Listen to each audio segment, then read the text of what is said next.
October 21ஆம் தேதி நிகழ்வுகள். உலக அயோடின் குறைபாடு தினம். இந்திய காவலர் நினைவு தினம்.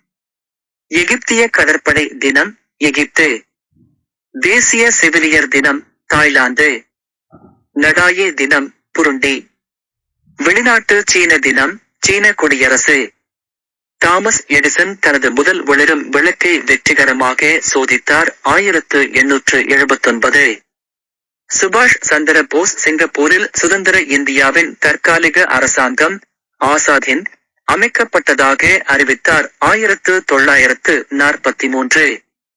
தமிழ் திரைப்பட நடிகர் தேங்காய் ஸ்ரீனிவாசன் பிறந்த நாள் 1937. தமிழ்நாடு நடிகை, மாடல், பின்னணி பாடகி சங்கீதா கிரிஷ் பிறந்த நாள் 1978. இந்திய மருத்துவர், சுதந்திர போராட்ட வீரர் மற்றும் சமூக சீர்திருத்தவாதியான டி.எஸ். சௌந்தரமின் நினைவு தினம் 1984.